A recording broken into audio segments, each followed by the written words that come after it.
Gita Dewi. Kita kasih tepuk tangan yang meriah dulu ya secara virtual. Selain itu juga ada Bapak Ibu panelis yang rame juga sore hari ini. Saya mau pakai panggilan sayang saja, ada Teh Grace, lalu ada Opa Jati, ada Kakak Neni, ada Kakak Toar, ada Kakak Daniel, ada Teh Lutfi, Om Agus, Kakak Heri, dan Cici Ipon. Jadi langsung saja kita sambut pembicara kita sore hari ini.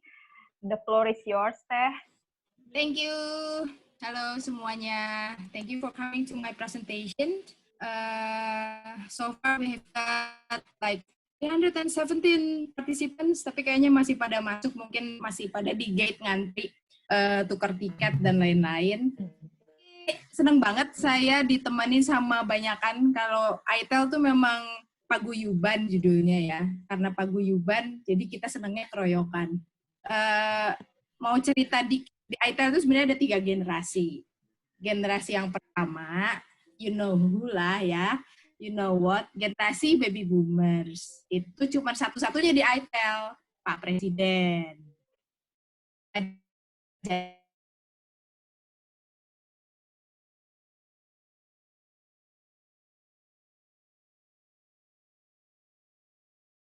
Tapi ITEL Pak Presiden. Alpha, baby boomers, baby boomer.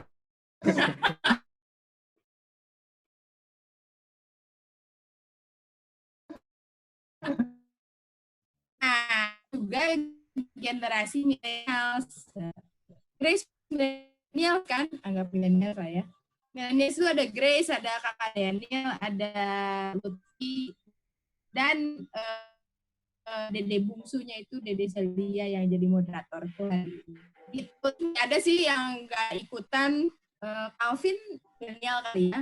Terus ada Eric, ada Wage, terus yang lainnya bisa dilihat di ITEL board. Suka banyak yang tanya gimana caranya gabung jadi ITEL. ITEL tuh nggak pernah buka pendaftaran, tapi Opa Jati yang punya nggak tahu intuisi untuk merekrut orang-orang yang bisa dikerjain di ITEL. Jadi ya nggak ada open recruitment. Anyway, aku mau mulai share screen ya. Untuk pertanyaan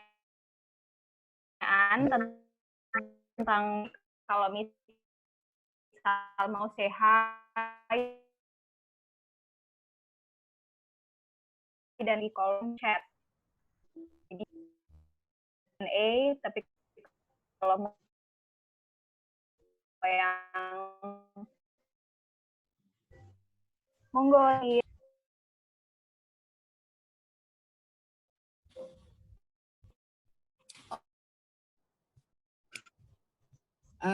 Saya ya.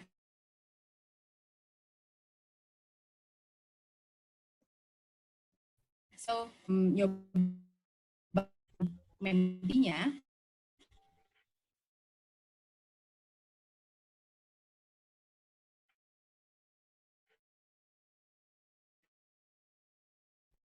Specific you have been utilized itu akan, tapi kalau menti.com saya akan buka dulu menti.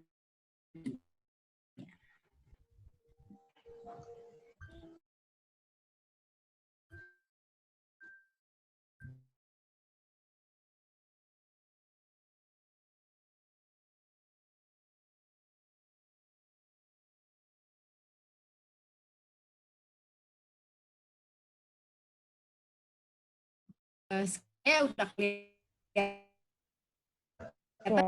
Oke.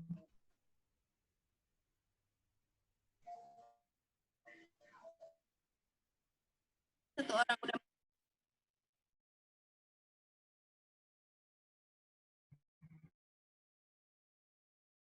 masuk.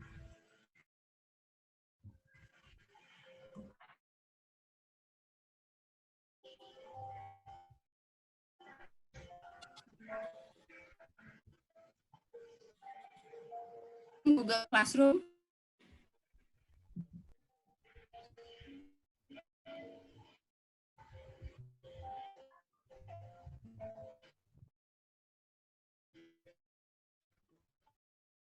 Tapi masih ada yang lain kayak Padlet.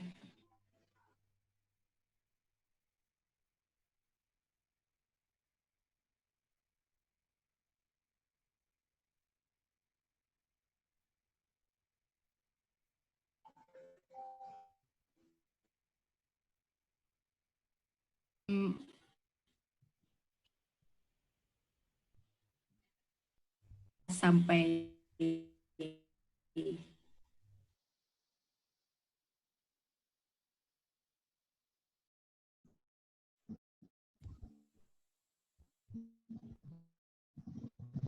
Oke, kita stop sebentar. Silakan kalau masih mau jadi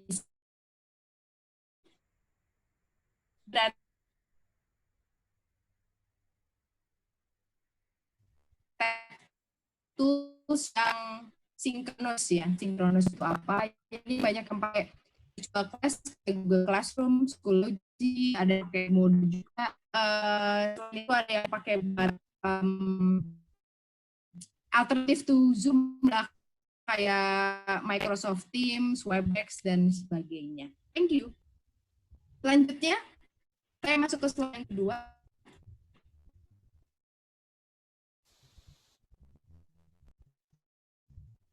Cuma dua pertanyaan, designing lesson or task for remote teaching, dan choosing selecting the technology.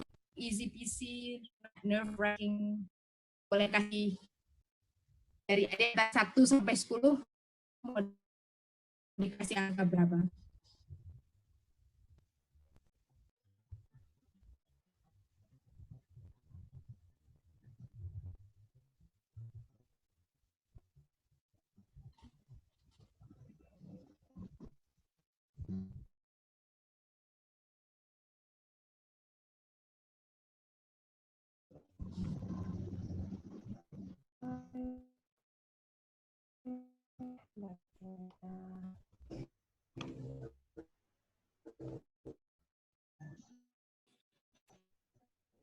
Oke.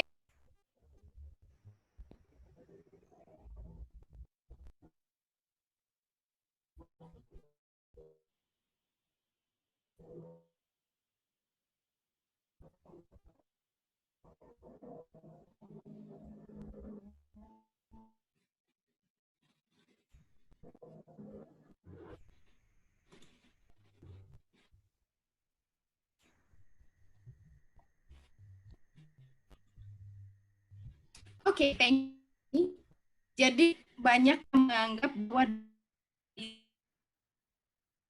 designing lesson lebih susah daripada easy peasy, tapi ada teknik bisa dilihat lebih juga sih, karena cuma beda beberapa poin aja. But actually, so we tend to think that designing lesson during the pretty difficult. Yes, boleh ditanya sama teman-teman Aida yang lain juga.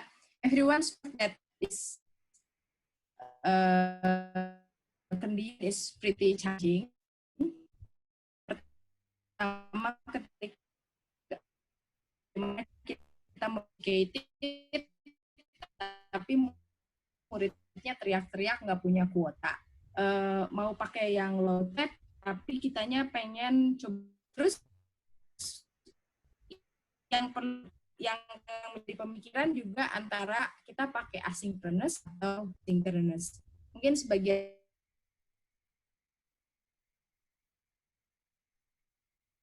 dari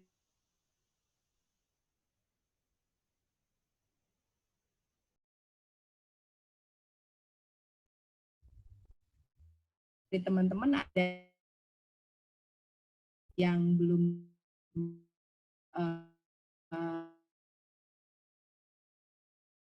familiar dengan istilah ini. Kalau back to my topic, terima kasih untuk respon-responnya ya. Topik saya hari ini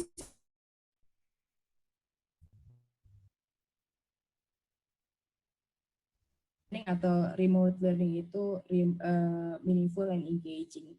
Tapi kan situasi COVID sekarang itu kita menjadi mendadak digital gitu ya, seperti mendadak dangdut. Jadi nggak sempat, banyak guru yang tidak sempat, termasuk saya juga nggak sempat persiapan, nggak sempat merencanakan pembuatan materi yang cukup panjang, yang nyaman untuk anak-anak dan lain-lain. So we are really mendadak digital. Terus saya juga akan lihatin contoh activities for remote learning. Contohnya ini untuk bahasa Inggris, mungkin bisa dipakai untuk level SMP, SMA, atau juga untuk higher education. Tapi yang saya gunakan ini untuk higher education non-English department. Tapi menurut saya nanti frameworknya itu bisa diadaptasi untuk mata pelajaran lain juga. Lalu nanti ada pembahasan tentang task itu mau guided atau mau free, tasknya itu mau pakai low tech atau high tech, dan juga beberapa contoh yang sudah pernah dilakukan. Oke, starting with meaningful and engaging remote learning. Ini saya terinspirasi dari ikutan webinar juga dari Nat Geo Learning. Katanya meaningful and engaging remote learning itu we need to teach differently.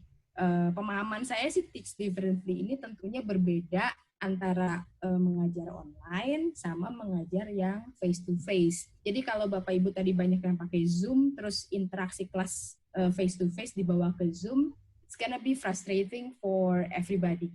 Nongkrongin Zoom tiap hari itu frustratingnya dari berbagai sisi ya.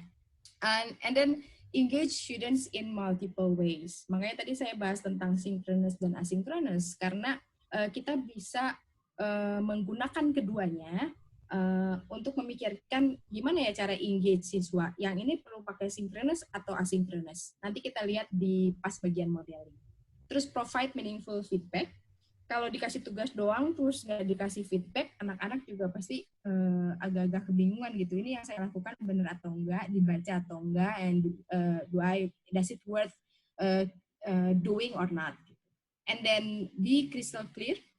Perlu instruksi yang jelas, izin yang jelas. Ini sebetulnya be crystal dengan stages itu agak mirip. Jadi perlu instruksi yang jelas, tahapan-tahapan yang jelas supaya anak-anak nggak bingung. Terus kalau bingung anak-anaknya terus nanya sama orang tuanya pun bingung juga. Lalu ada start with your students, what your students have. Itu ya students background knowledge. Kita mulai dari apa yang mereka tahu. It's very common. I think everybody knows about this. We also need to promote independent learning. We need to ask our students. Kadang dulu kemarin juga bahas suka gemes, pengen banget kasih guidance step by step ya. Akhirnya produk akhirnya seragam. Kita perlu sesekali memberikan freedom, memberikan choice and voice to our students supaya mereka pun terbiasa jadi independent learners. Yang terakhir, saya simpan terakhir ini, leverage the power of digital technology. Jadi digital technology should support all the things. Gimana caranya kita bisa meng-cater how to make a meaningful and engaging learning itu dengan penggunaan teknologi. Jadi yang perlu diingat adalah we need to think about the task before the apps. Oke, saya akan mulai dengan modeling sedikit. Nanti sekarang saya project namanya Who's Your Hero Project. Nah, sekali lagi yang kita tetap perlu ingat adalah task before apps. We need to think about the task that we are going to do before we pick the application or the technology tools. When we are talking about project, we need to begin with anything. Kita perlu memikirkan di ujung, karena ini project, di ujung saya mau siswa saya bisa apa. Jadi kadang-kadang saya seperti ini. What do you want your students to be able to do? Ini mungkin berhubungan dengan skills. Lalu what do you want your students to create at the end of the lesson? Siswanya mau disuruh bikin apa? Sekedar contoh saya, for example, I can say I want my students to be able to describe his or her inspirational person. Walaupun tadi saya bilang hero di depan, saya lebih cenderung menggunakan inspirational person di sini karena berdasarkan pengalaman, begitu saya nyebut hero, nanti yang muncul adalah pahlawan nasional. I want my students to be able to explain the inspiring things that make someone a hero. Apa sih yang bikin orang jadi hero gitu. And I want my students to be able to create an infographic. Nah, yang ketiga ini hubungannya sama yang ini. What do you want your students to create at the end of the lesson? Oke, selanjutnya ini timeline dari apa yang kita kerjakan. Saya bagi ke dalam 5 tahapan. Yang pertama brainstorming. Brainstorming di sini nanti akan saya pakai toolsnya MindMeister. Yang kedua getting exposure, saya akan pakai Wakelet.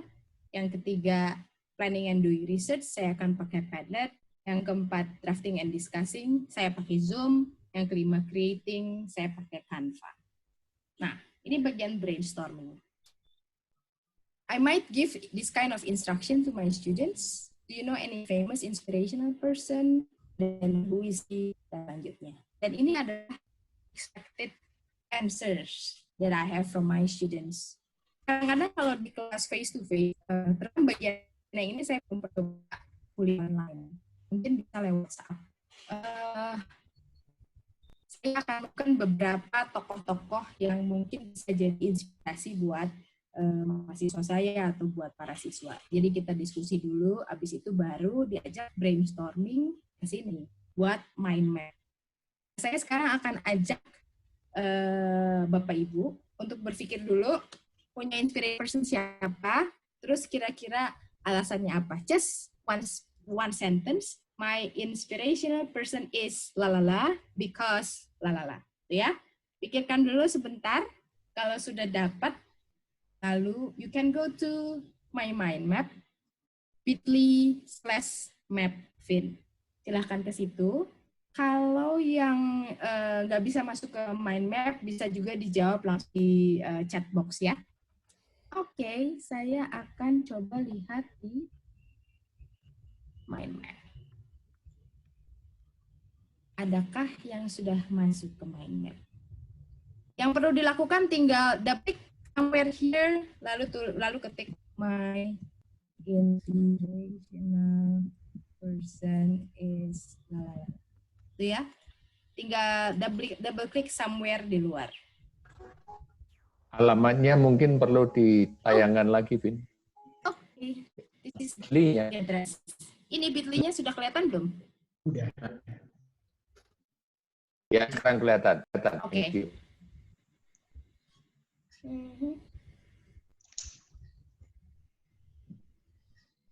Berarti saya akan intip dari handphone saja.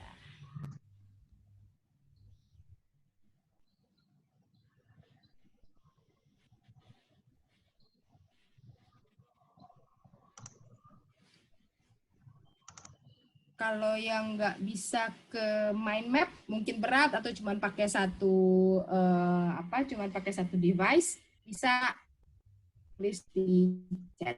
Saya mau boxnya dulu.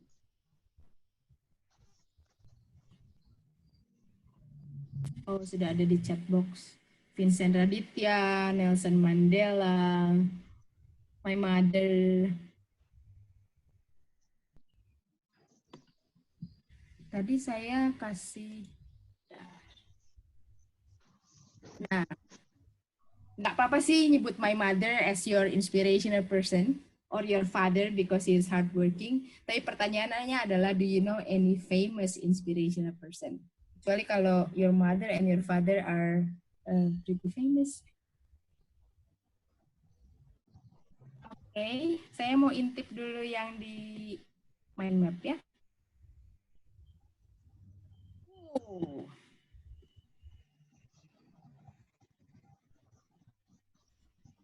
This is the first time I'm using this mind map with like 176 participants. Oke.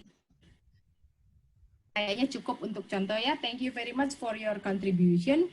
So this is what I'm usually asking my students during the brainstorming. So we are doing a mind mapping together. They can contribute in one mind map so everybody can see the result. After that, I will go to the second stage. Sudah siap ya? Berhenti dulu bermain dengan mind map-nya, nanti mungkin bisa kembali lagi ke sana. No, it's building knowledge. Di sini masih guided. Kalau tadi we are looking at the students, activating the students' knowledge, itu based on what they know. Sekarang kita mulai building their knowledge. I'm going to give them some exposures by asking them to read text or videos. Jadi mereka nanti akan diberikan teks atau video. Mereka boleh pilih, videonya nggak satu, ada banyak video dan ada banyak teks, mereka boleh pilih satu, lalu based on what they read and they watch, they can write something what they learn. Nah ini yang akan dilakukan. Saya pakai Wakelet. Wakelet itu pernah disebut juga oleh Jodel di hari pertama ya. Wakelet itu seperti ini contohnya.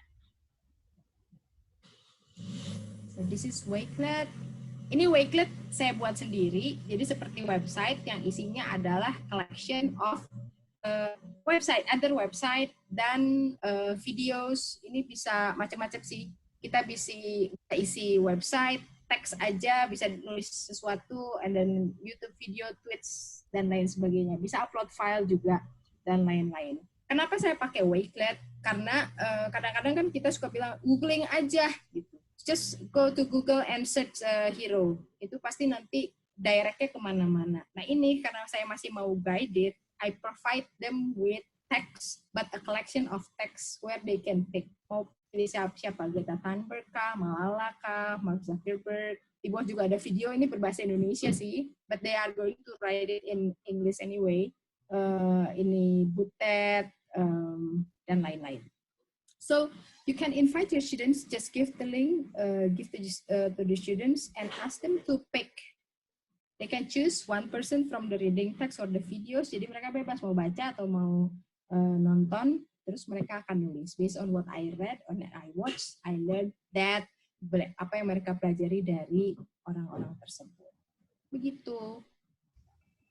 Nah, habis itu, go to discussions. Ini pertanyaannya masih sama sih yang tadi. Jadi habis mereka nulis, kita minta mereka untuk post a picture of your inspirational person in Padlet and then write a short paragraph about him or her based on what you have. Saya akan kasih contoh aja yang pernah saya lakukan dengan mahasiswa saya. Let's see. Nah ini contohnya. Jadi mereka kan habis baca tuh atau habis nonton tuh, terus mereka nulis di sini. They write and post the picture like this. Ini contohnya. Di bagian ini, kalau dalam remote teaching itu this is the time for us to give a conference. Jadi kalau mau pakai Zoom, dari tadi nggak pakai Zoom. Nah di sininya bisa pakai Zoom sambil di show Padletnya, terus bisa dikasih feedback di situ. Feedbacknya apa? Yang pertama, kemungkinan terbesar adalah mereka copy-paste dari reading text. It's very common, it happens. Karena gampang banget ya tinggal copy-paste ke situ. Kita bisa kasih feedback bahwa yang ini kayaknya copy-paste deh. Buktiin aja tinggal copy-paste di Google, kalau itu keluar berarti dari website. And then you can also talk about the content. Mungkin mereka perlu summarize sebetulnya gitu, nggak usah diambil semua. Kalau mau kasih feedback tentang grammarnya juga boleh. But probably you don't need to give feedback to all, to everything. Pilih salah satu aja. Soal feedback nanti ada bagiannya Mbak Lutfi yang akan bahas lebih banyak tentang feedback kayaknya. Oke, itu yang bagian discussion. Terus sekarang, kalau tadi kan dari tadi dikasih guidance, materinya dikasih, dan lain-lain. Sekarang, they will get less guidance. Kita memberikan freedom yang lebih besar pada murid-murid untuk memilih. Mereka boleh pilih dari inspirational person yang udah dibahas sebelumnya, atau mereka boleh juga pilih sendiri. Kita kasih kayak PowerPoint seperti ini, and then pilih topiknya, who is your inspirational person. Terus saya tulis 5 fun facts about somebody, gitu ya. Kenapa harus 5 fun facts? Karena kalau enggak, mereka akan mulai dengan namanya si ini, lahirnya di mana, misalnya inspirational personnya, let's say the President Joko Widodo, lahirnya di mana, pekerjaannya presiden. That's not a fun fact. Jadi mereka perlu summarizing, nyari informasi menarik tentang orang itu. What you already know, mereka bisa tulis di situ. Lalu they need to find more information about this inspirational person. Itu sih. Jadi they need to dig deeper knowledge about this person. Tapi kita sudah pagerin dulu dengan 5 fun facts. Habis itu mereka disuruh nulis, diminta untuk menulis. Nah di sini kemungkinan untuk plagiat akan menjadi kecil karena mereka akan mendapat, biasanya mereka baca teks, terus mereka akan dapat informasi yang lebih, harus membuat informasi yang lebih singkat. Di sini plagiarism bisa agak dihindari sih, kecuali kalau yang memang mereka carinya 5 fun facts about Nelson Mandela probably. Nah, kalau tadi kan sudah kasih feedback di bagian yang Padlet, sekarang this would be an ideal time to provide feedback again. Ini feedbacknya pada bagian mereka menulis kalimatnya. Kalau untuk lower level SMP gitu, yang di sini aja yang dikasih feedback grammarnya, karena mereka akan nulis kalimat-kalimat yang singkat di sini. Gitu. Dan provide feedback and also examples of expected products. Tadi kan di awal saya bilang I want my students to be able to create an infographic. Nah, ini saya akan tunjukkan sama mereka. Sebetulnya ini pilihan sih, bisa di awal banget ketika mau mulai proyeknya dikasih tahu kalian mau bikin infographic. Tapi biasanya kalau kayak gitu, anak-anak cenderung untuk pengen langsung ambil shortcut, langsung bikin infografiknya. Tapi kalau ini kan sudah mengalami proses belajarnya dulu, getting information dan lain-lain, sudah siap kalimatnya, baru ke situ. Dia dikasih contoh ini, maybe we can compare with this. Biasanya mereka langsung, wow, yang ini nggak informatif banget, nggak menarik, dan lain-lain. Compare with this, and compare with this yang sangat clear, rapih tampilannya. Jadi ini sudah mulai urusan layout, karena mereka sudah punya kalimat-kalimatnya kan tadi ya. Tinggal mikirin layout, gambar, warna, dan lain-lain. Begitu. Kalau sudah lihat-lihat, terus mereka bisa bikin draft-draft prototype gitu. This is the final touch. This is not the destination gitu. Sudah melalui proses panjang, mereka membuat produk ini. Kadang-kadang ada yang jagoan bikin desain grafis, ada yang enggak, ada yang matanya tuh enggak terlalu lihai, enggak kombinasi gambar, which is okay. Jadi penilaiannya bukan bagus enggaknya gambarnya. And usually I'm using these tools, Canva. Saya lebih sering pakai Canva sih, Canva or Pictochart. Tapi kadang-kadang ada anak-anak yang udah terbiasa pakai kayak Photoshop, Corel Draw, boleh aja sih. Cuma saya kurang suka karena biasanya itu software crack-an gitu ya, bukan software halal. Ini contohnya, saya akan kasih contoh juga.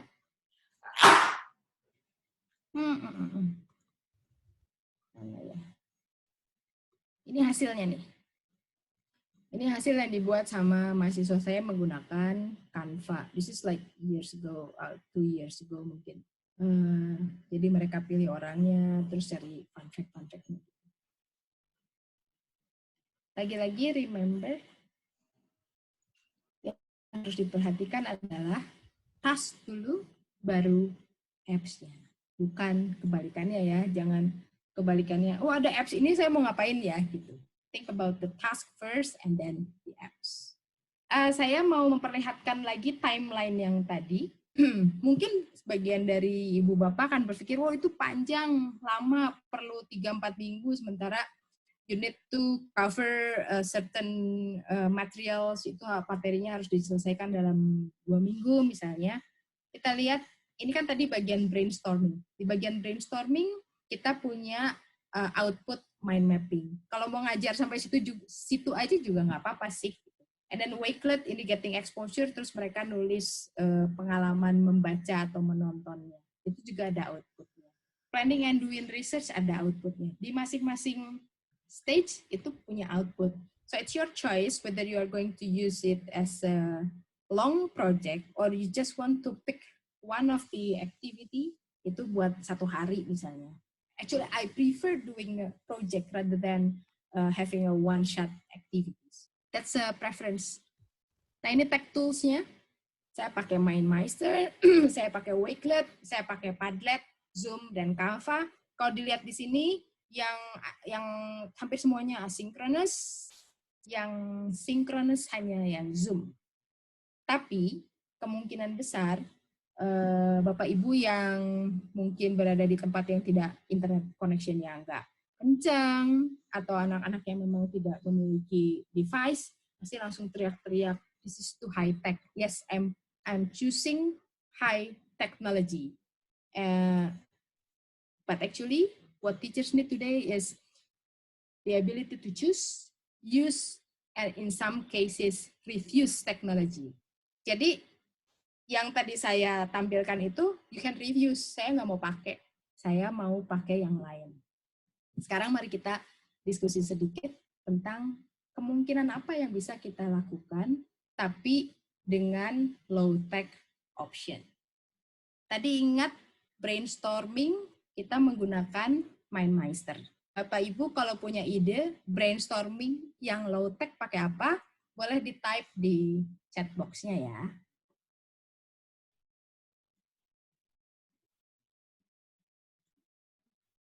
Sebentar, saya harus lihat chat.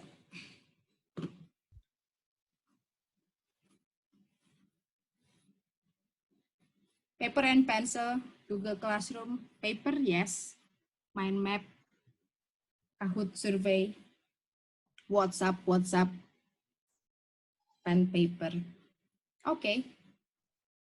Saya juga nulis mind mapping on paper, tapi pasti ada yang berkurang di situ. Yang berkurang adalah tidak ada kolaborasi, nggak bisa kerjain bareng dengan teman-temannya. Poll everywhere, Jamboard saya belum pernah pakai Flipchart dan lain-lain. So we can always have low-tech option and high-tech option.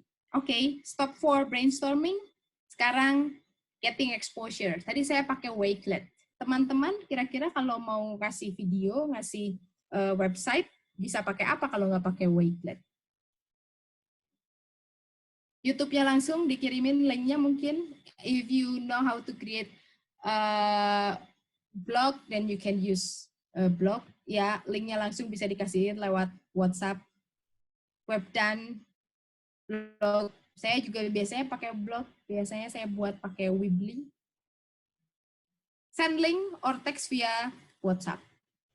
Kalau nggak mau teksnya online, ya di foto mungkin teksnya atau kirim surat bisa juga.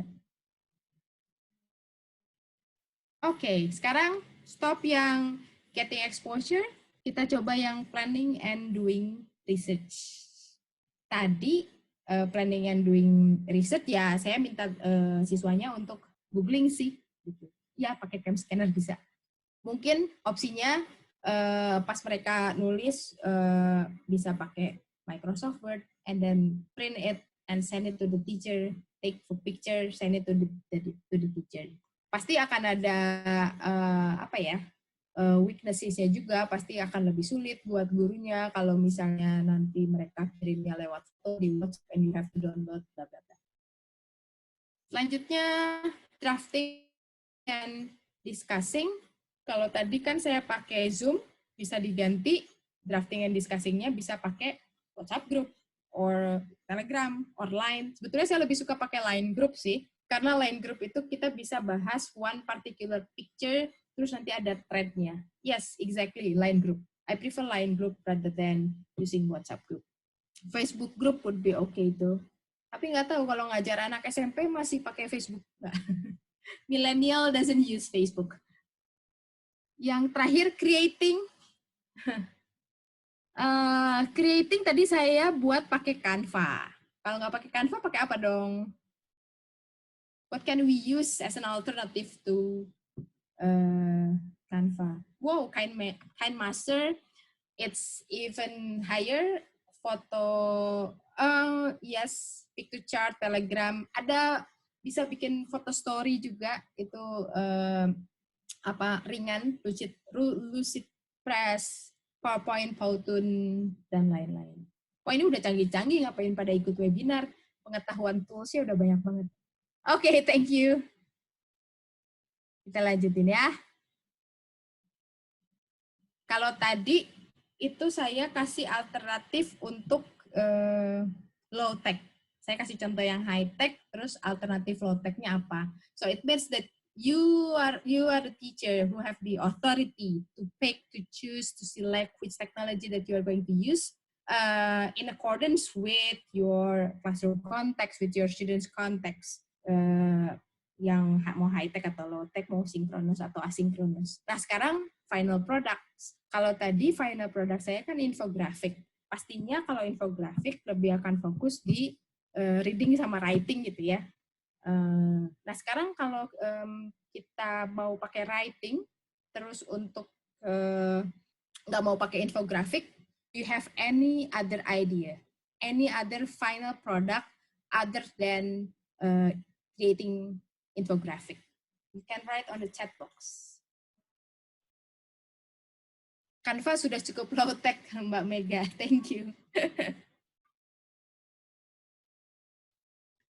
Making a short description, descriptive text, ngetik di Google Docs gitu ya. Writing short story about the person, biography, video, articles, draft, video banyak, short video, poster presentation, great. Sync atau async itu apa, Nanda? Kalau synchronous itu real time nih, kayak gini synchronous. Kalau asynchronous itu nggak real time, jawabnya boleh kapan-kapan, that's asynchronous. Snapgram, oke. Digital story yang kemarin beli Harry ya. Podcast for speaking, great. Dan lain-lain. Oke. Yang writing bisa tulis aja di Microsoft atau Google Doc atau Padlet. Jadi seperti yang tadi saya pakai di Padlet itu sudah bisa jadi final product for writing ya. Terus nanti tinggal dikasih saya ketawa karena Michael bilang TikTok. That's a great idea that I haven't tried yet. Speaking, bisa mau low tech banget, no internet connection, you can use voice recorder. Itu nggak pakai internet connection, hampir semua handphone, smartphone ya, punya, it's easy peasy. WhatsApp voice, ngomongnya di WhatsApp, Screencast-O-Matic bisa dipakai juga. Saya nggak akan bahas Screencast-O-Matic karena nanti ada Mbak Grace sama Mbak Shelia yang mau bahas. VoiceThread ada yang pernah coba nggak? Kayaknya dari tadi belum ada yang nulis VoiceThread.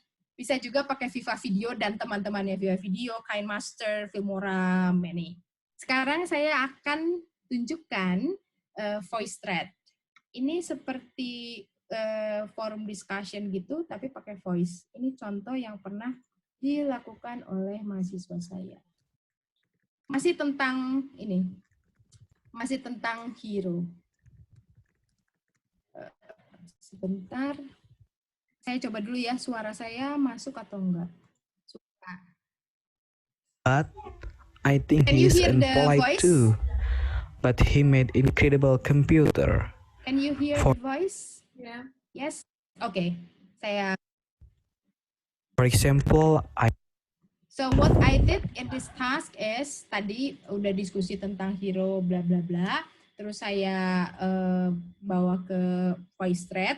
Terus mereka boleh pilih salah satu dari 5 orang ini mana yang menurut mereka interesting for them.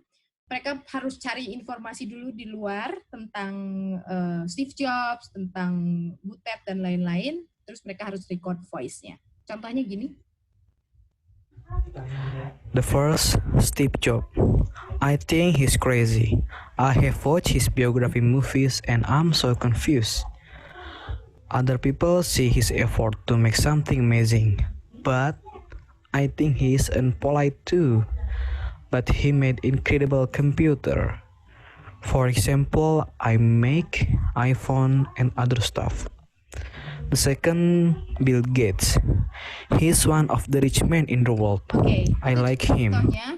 Nah ini adalah orang-orang yang pernah merespon menggunakan voice. Kita pilih satu lagi, misalnya ini.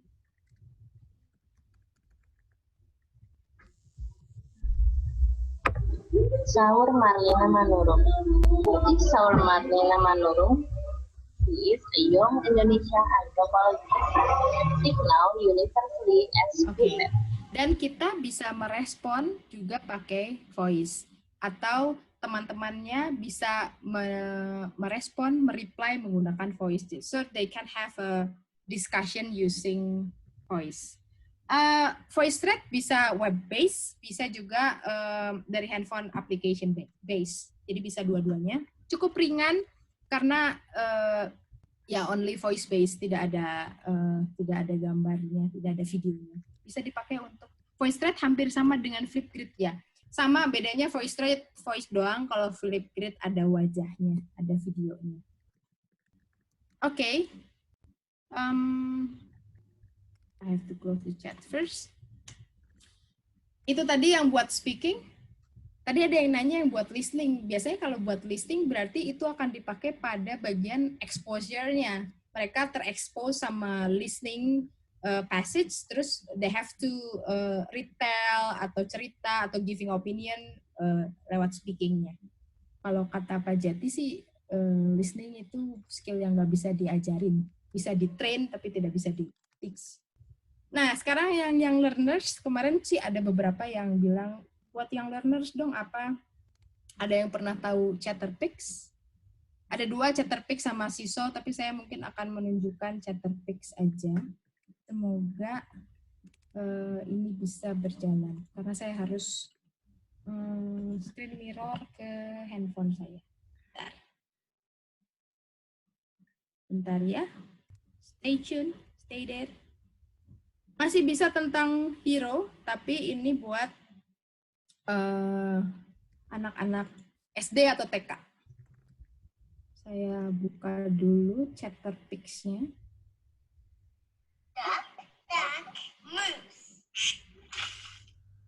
Bisa dengar suara dari handphone saya nggak? Welcome to Chatterpix. Oke, welcome to Chatterpix. Itu kedengaran.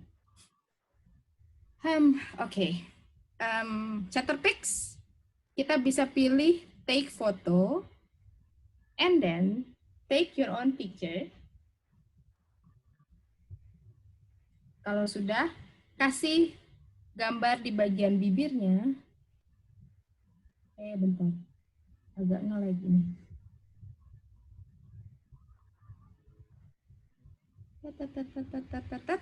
Itu ya.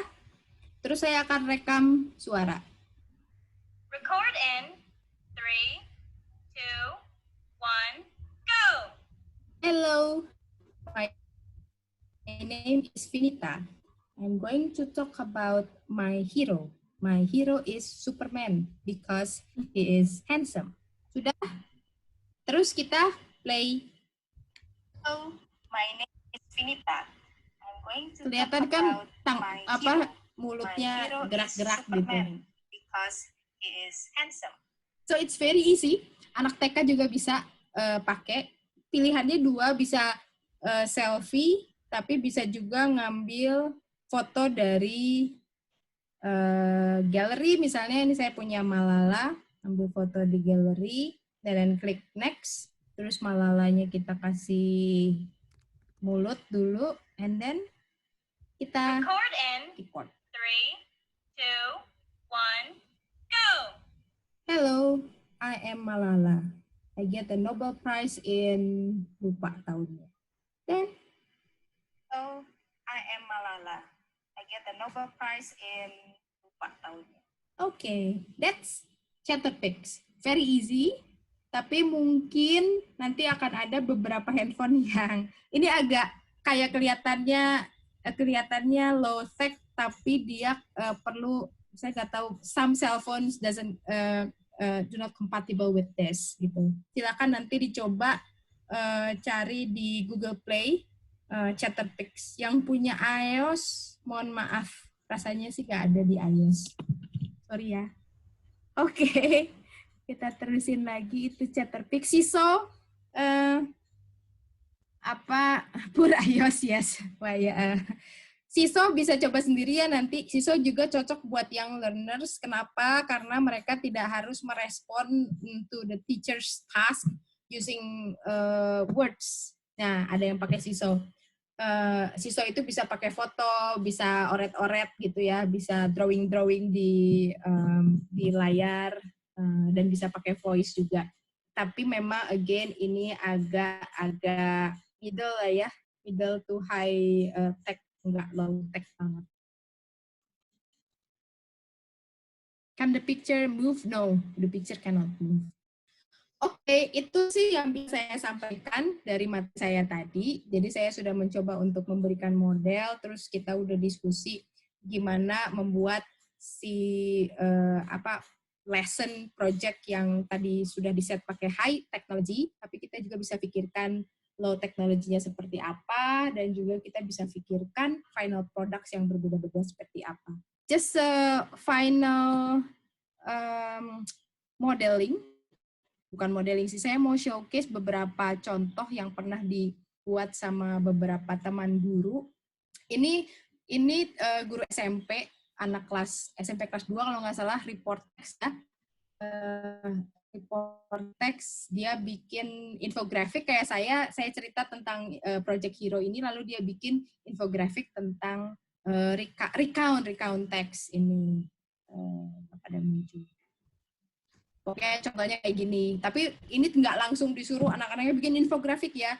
They went through the process first. Lalu ini tadi ada satu tahapan yang hanya mind mapping saja. Mind mapping juga bisa langsung dibuat di Canva gitu ya. Jadi anak-anaknya disuruh mind mapping terus mereka bikin di Canva seperti ini. So probably you don't need to have a long project. You can have a one-shot project, and then you ask your students to create things like this. Ini contoh penggunaan pada untuk diskusi juga. Nah, yang terakhir, karena kemarin saya sempat janji digital story yang saya kerjakan dengan teman-teman guru SD, ini ada satu contoh digital story. Pembuatan digital story ini menggunakan stages yang mirip dengan yang tadi saya jelaskan, dari mulai mind mapping, drafting, dan lain-lain. Kita tonton 2 menit ya. Hello everybody, I will tell you about my dream. My dream is to be a musician that can play piano, drum, guitar, and flute. For piano, I already tell you about my dream on my Inspirational People video. I have played piano for 7 years.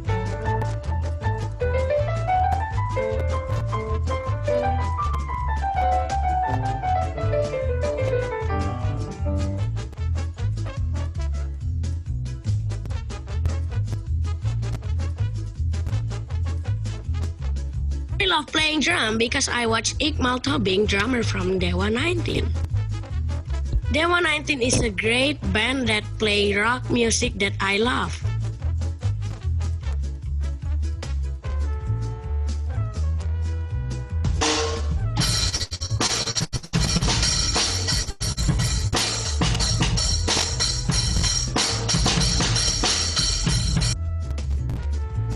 My father and mother have talents in playing music, such as playing guitar and flute. For guitar, I love playing guitar because of my... Segitu aja dulu lah ya.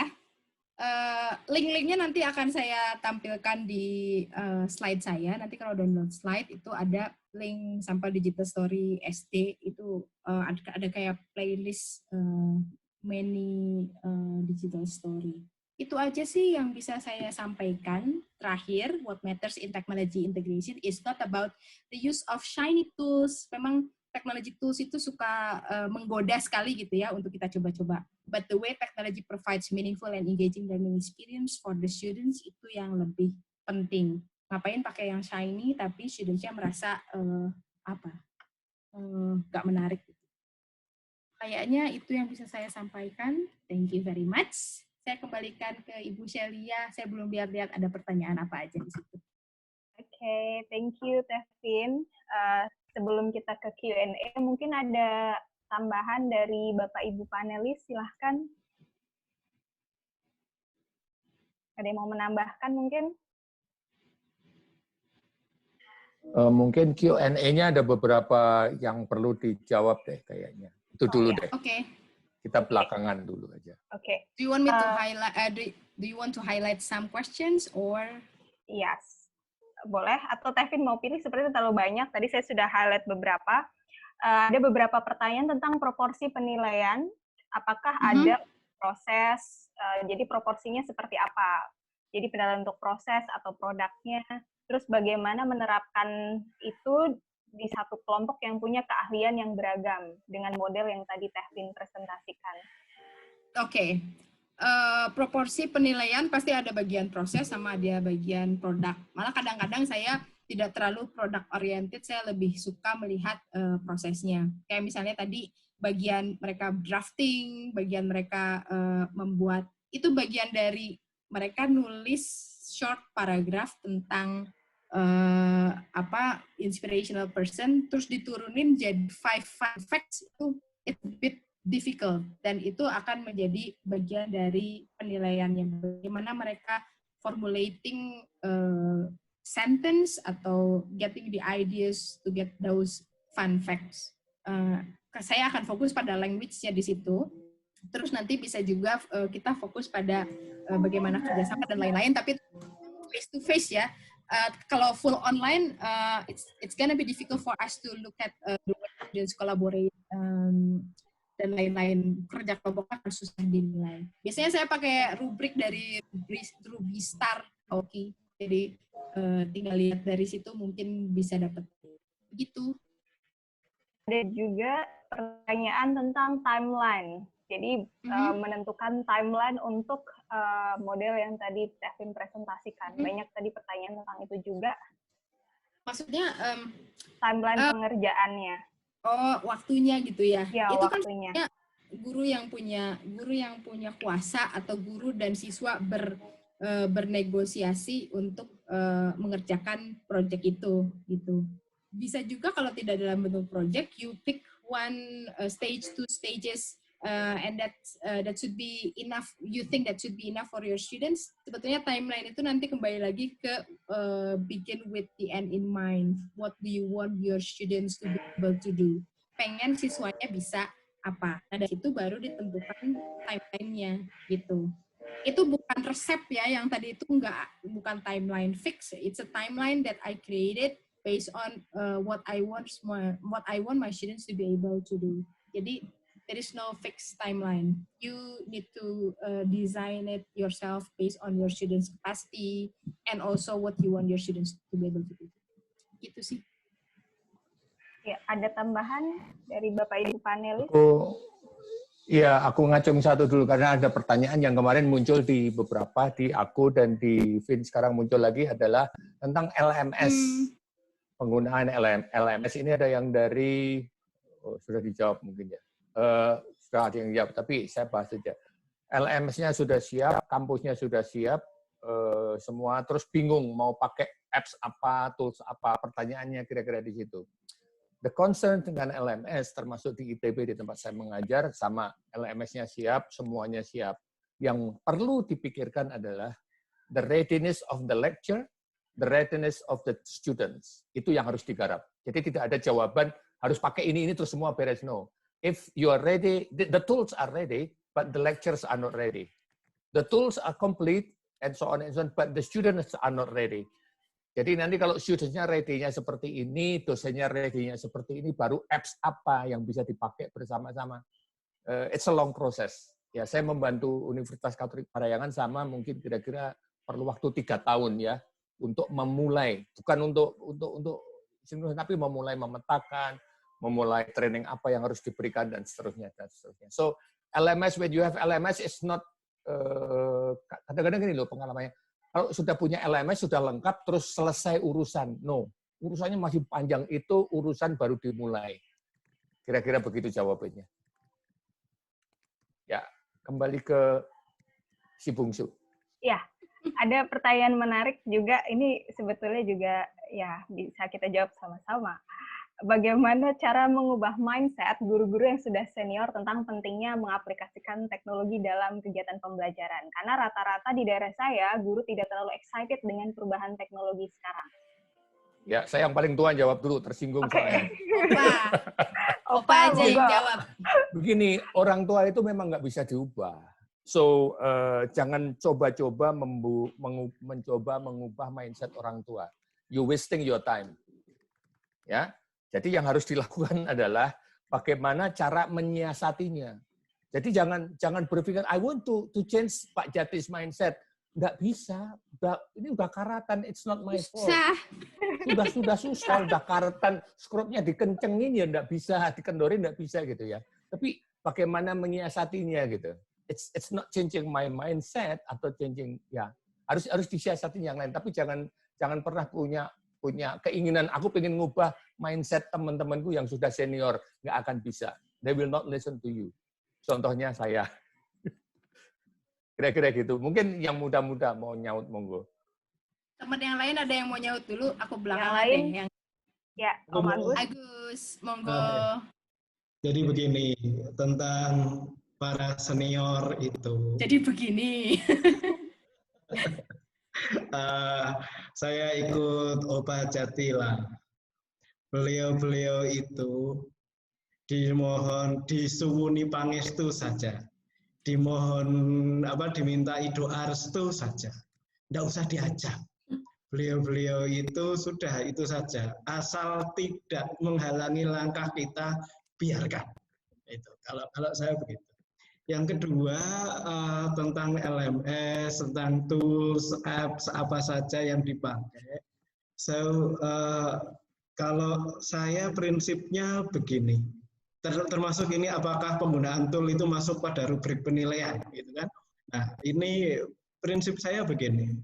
Ke tools itu kan, apps, LMS, saya anggap itu semuanya tool. Tool itu ibaratnya pisau gitu kan. Ketika saya akan motong daging, beli daging dari pasar sampai rumah, saya akan potong. Pisau yang akan saya pakai itu bukan pisau untuk motong kue. Itu. Ketika saya akan motong kayu, saya tidak akan menggunakan pisau yang tadi saya gunakan untuk motong daging saya. So, pemilihan app adalah berbasis pada tujuan pembelajarannya mau ngapain. Saya mau motong apa? Maka saya harus pakai pisau apa? Pakai gergaji yang mana? Itu. Kalau saya analoginya seperti itu. Bukan harus menggunakan app ini untuk bisa bikin ini, bukan begitu. Tetapi kalau mau bikin ini, app apa yang sebaiknya kita gunakan. Itu dulu. Thank you. Ada lagi yang mau menambahkan? Terima kasih Pak Agus. Silahkan Bu Neni. Oke, pengalaman saya mungkin agak sedikit berbeda dengan Pak Jati dan Pak Agus sebagai warga senior di sini ya. Kebetulan senior amat. Ya lebih senior dari saya lah gitu ya. Harus mengakui bahwa ya umur itu memang deretan angka, tapi untuk Pak Agus itu deretan angka yang bermakna gitu. Anyway, jadi sharing sedikit ya pengalaman saya dan Toar mungkin karena kami dari institusi yang sama.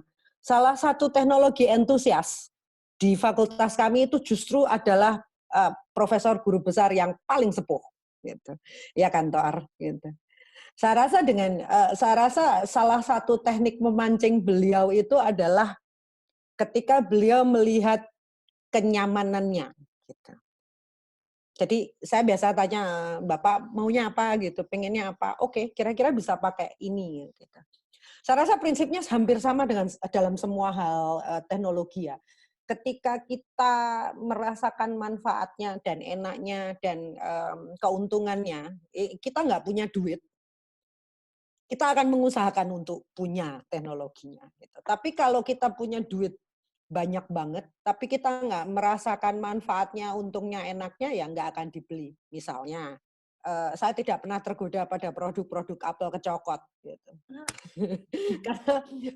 Karena menurut saya produk-produk Apple itu tidak inklusif. Gitu. Satu, tidak inklusif, dua, mahal. Sehingga kalau saya harus pakai untuk mahasiswa saya atau siswa saya, kasihan gitu, sudah apps-nya sedikit, mahal, eksklusif gitu. Jadi semua seperti Pak Agus bilang, dan mungkin Vinita juga bilang, dan Pak Jati juga bilang, ini bukan masalah tools kok, masalahnya adalah kita mau apa dengan ini. Kalau kita sudah melihat mau apa dengan ini dan kemudian menemukan yang cocok dengan mau kita, regardless of harga, regardless of apa yang ada, kita akan mengusahakan itu. Menurut saya. Mohon maaf jawabannya preman.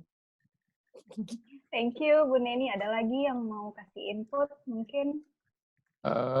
Satu dulu sebelum kita lanjut, karena tadi ada yang minta izin tanya selesai jam berapa, selesai jam 5 gitu kan. Mungkin dikasihkan exit tiketnya dulu terus kita lanjutkan. Karena mungkin ada yang perlu sholat dan segala macam. Ini masih jam 5. Iya, jam 5 kan. Kita janjinya sampai jam 5 kan ya? Iya. Ya. Ya, kita kasih dulu. Nanti kita tetap lanjut. Tapi dikasih exit tiket dulu, yang mau keluar diskusi silahkan gitu. Yang mau masuk ya boleh. Sampaikan di WhatsApp dan Telegram, Pak. Bisa juga. Bagian dari WhatsApp dan Telegram sih, karena kalau dia langsung daftar dari... Ya, dikasihkan sebentar. Sudah muncul belum? Sudah. Ya, ini exit tiket. Aja.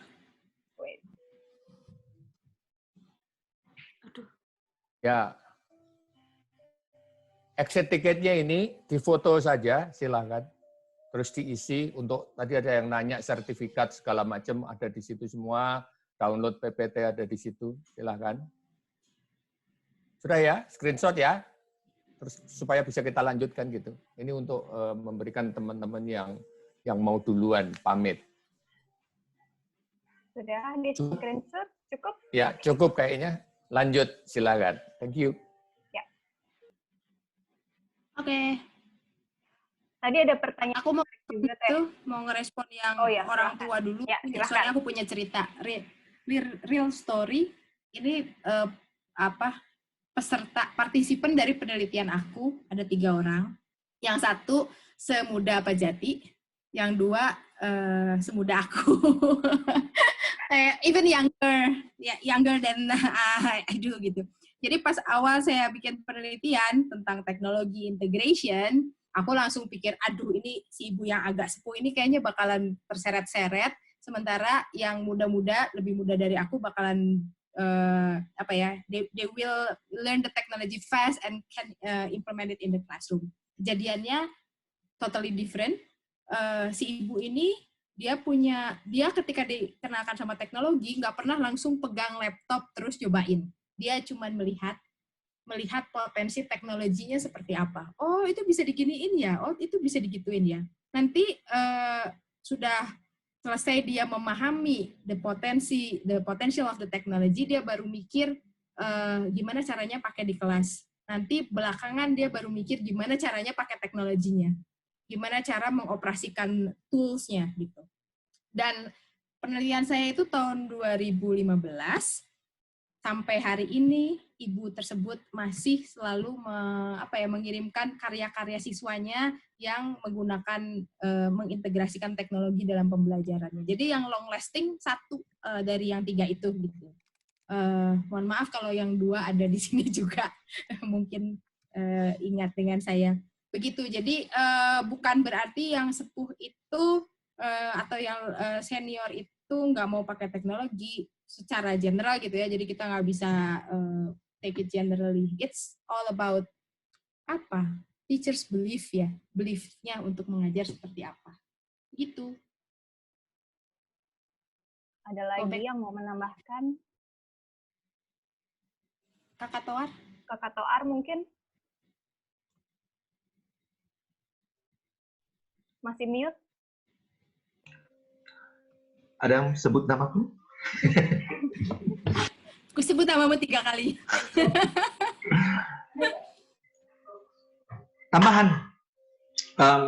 Kalau lihat di question tadi ada yang sudah saya bantu jawab. Pada umumnya sama sih dengan jawaban teman-teman yang lain. Jadi jangan lihat teknologinya, yang penting kita mau buat anak-anak belajar apa, baru lihat teknologi apa. Jangan, oh saya sudah punya katakanlah Mentimeter, pakai buat apa ya? Jangan, balik. Saya mau Anak-anak saya belajar begini, baru cari aplikasi. Bukan ada app-nya terus bikin apa ya. I think something like that. Terus ada tadi yang tanya, ini speaking di masa COVID gini susah. Gimana mau kelas speaking? Kedengaran saya? Ya, kedengeran. Oke. Kedengeran. Nah, jawabannya nanti hari Sabtu. My session. Iklan toh. Aku nambahin boleh? Boleh. Jangan. Boleh. Hanya satu poin sih tentang pedagogi ya. Jadi tadi masih sedikit disebutkan tentang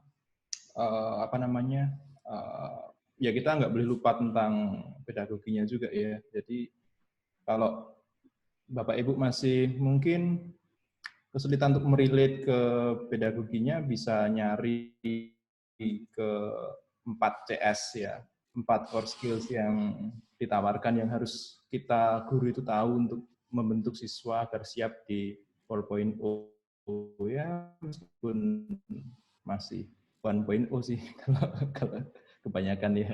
Cuman ya itu sih mengulangi tadi yang disampaikan Tevin bahwa sebelum ke kalau kita kesulitan nih anak-anak mau diapain nih, ya kadang udah ada apps-nya aja kita nggak tahu mau apa. Kita cari aktivitasnya dulu. Nah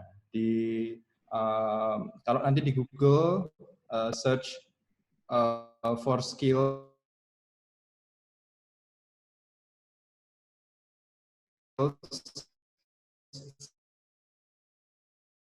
for core skills, nanti akan ketemu nyari apps-nya. Itu yang bisa aku lakukan sih kalau udah stuck banget, wah ini mau ngapain nih. All skills ya itu bisa banget. Just a tips itu sih. Thank you.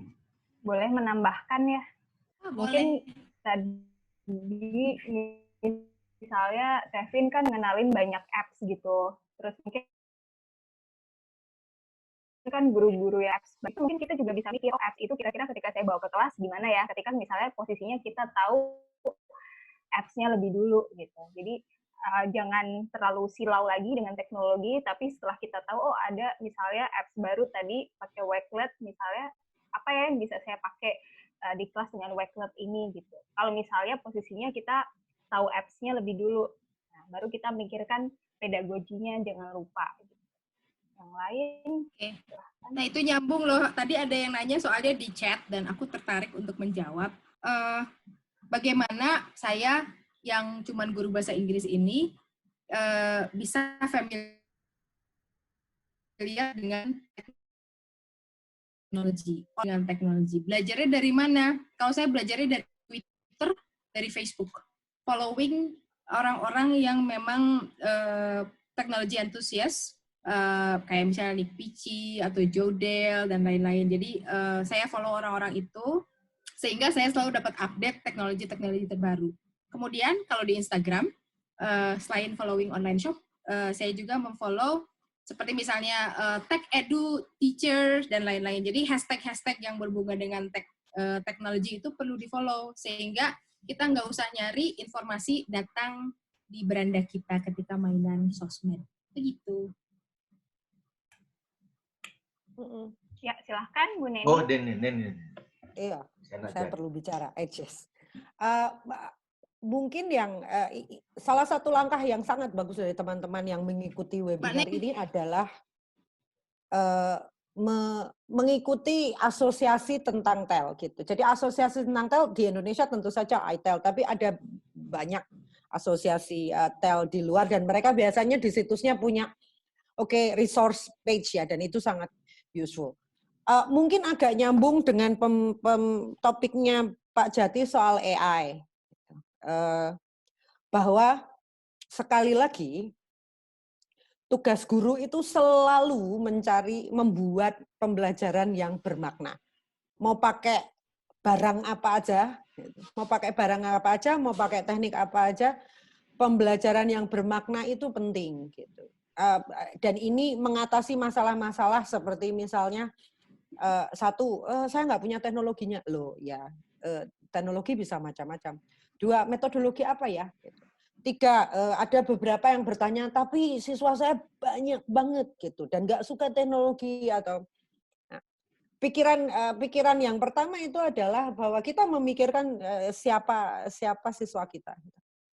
Siapa siswa kita mau membuat pembelajaran yang bermakna buat mereka apa. Jadi misalnya ada pertanyaan, gimana ya di zaman teknologi ini siswa jadi gampang sekali copy paste gitu ya. Dan of course kalau mau membuat pembelajaran yang bermakna ya, siswamu tuh kayak apa sih? Mereka suka apa sih? Kalau kita nggak kenal ya kita nggak bisa bikin yang bermakna buat mereka. Repot sih memang jadi pendidik. Tapi bukankah mendidik itu adalah pekerjaan yang paling sulit tapi underappreciated ya. Aduh jadi politik. Maaf saya jadi politis sekali ya. Semoga Mas Menteri mendengarkan. Nambahin sedikit karena banyak yang tanya copy paste, banyak yang bertanya bermakna dan segala macam. Banyak yang bertanya kalau siswa saya motivasinya rendah dan segala macam. Itu memang tugas terberat dari pendidik. Itu yang membedakan antara sekolah dan bimbingan tes. Kadang-kadang itu sekarang itu sekolah itu bergeser sedikit ke bimbingan tes supaya anaknya lulus semua gitu. Tapi agak melupakan sedikit bahwa we educate bukan untuk lulus dan seterusnya. Jadi kalau menurut saya pendidikan yang bermakna itu yang seperti apa? Pendidikan yang bermakna adalah pendidikan yang memberi ruang pada anak-anaknya untuk berpikir.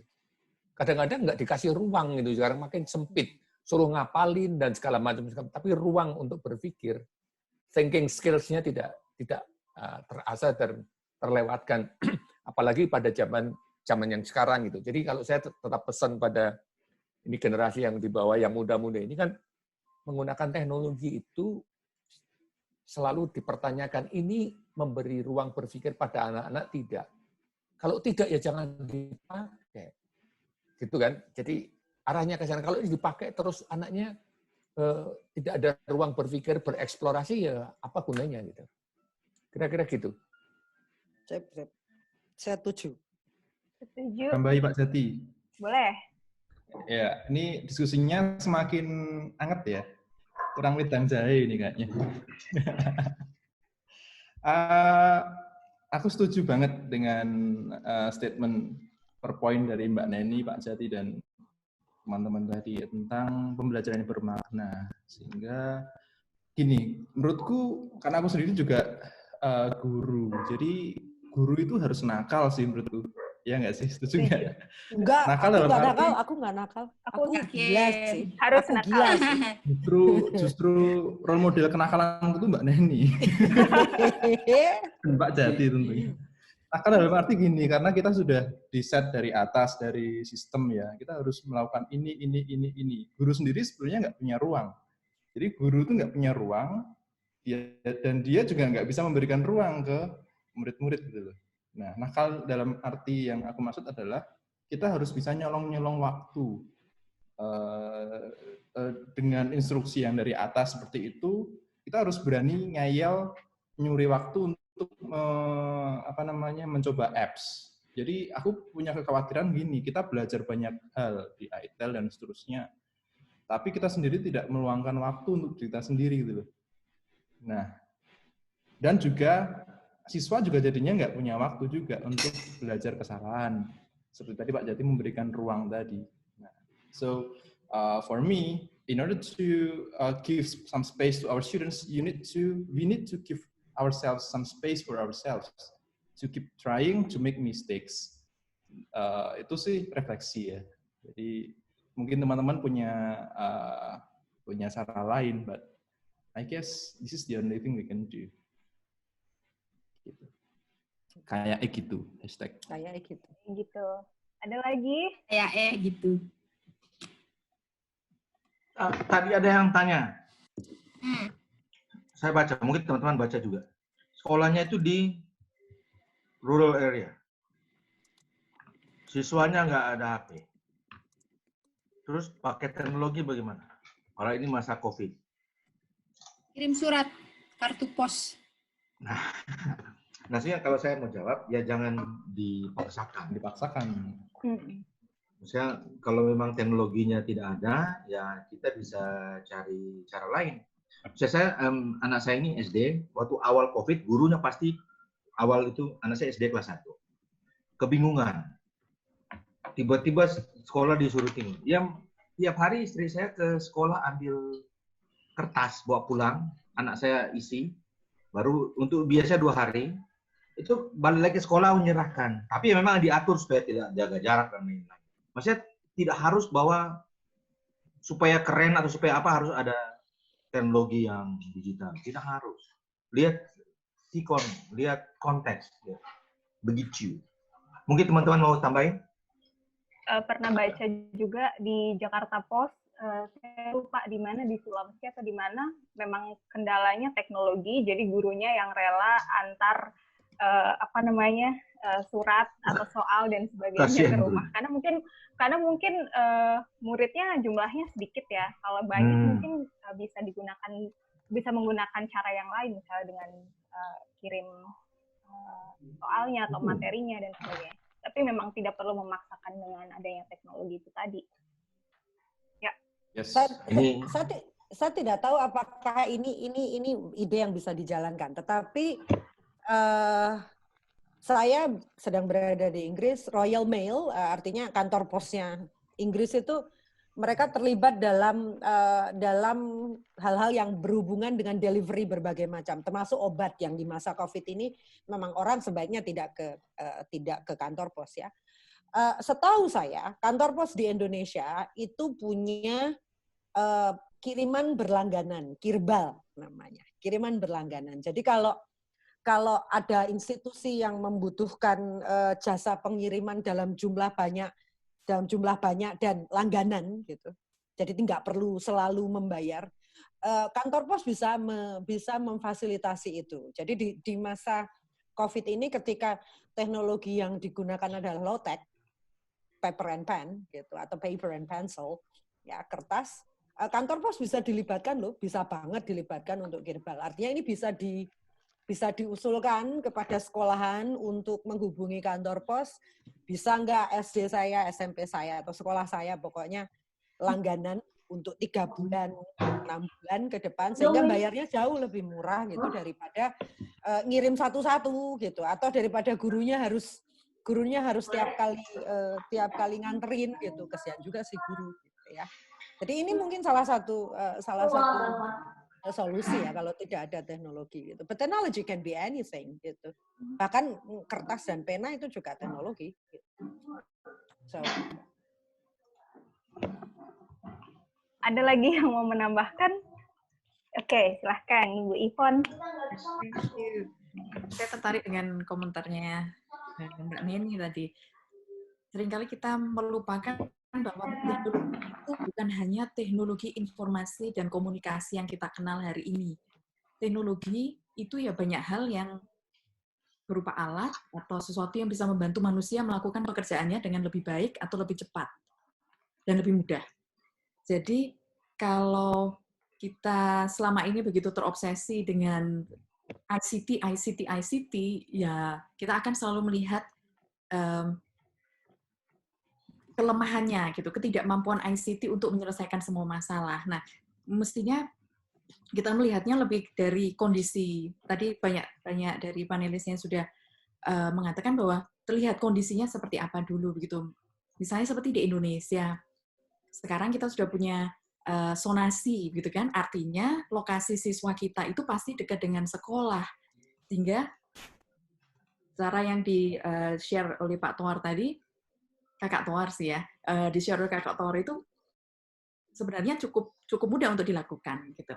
Dan yang saya lihat juga dari distance education gitu ya, distance learning, kita menggunakan radio. Kita tidak menggunakan itu karena kita terobsesi dengan teknologi ICT gitu. Radio dilupakan, televisi orang tidak menonton lagi. Padahal kalau misalnya kita melihat kondisi di desa-desa, kemungkinan besar mereka masih menggunakan teknologi itu. Nah, I think we should go. TVRI is doing it right now. Ya, TVRI sudah memulai beberapa minggu. Dan ratingnya lagi bagus, melebihi siaran-siaran lain. Iya. Jadi mungkin itu bisa jadi salah satu alternatif untuk kita yang ingin mengadopsi low tech gitu ya. Terima kasih. Saya rasa ini ide yang gila ya, tapi saya rasa teman-teman di daerah ini punya network yang sangat bagus di lokal, di tingkat lokal. Dua punya, saya rasa di masa COVID-19 ini bukan antusiasme, tapi inisiatif dari masyarakat itu sangat besar untuk membantu di segala pihak untuk melancarkan physical distancing, work from home gitu. Tadi Bu Ivon bicara soal radio. Saya rasa di daerah itu radio-radio lokal masih ada loh, gitu loh. Kalau misalnya ini ide gila, MGMP, Musyawarah Guru itu menghubungi salah satu radio lokal, boleh dong minta slot 1 jam, 2 jam untuk memberi bahan kepada siswa, gitu. Bahasa Inggris misalnya, kita mulai gitu. Bisa dong nanya ke kantor pos, gitu. Bagaimana.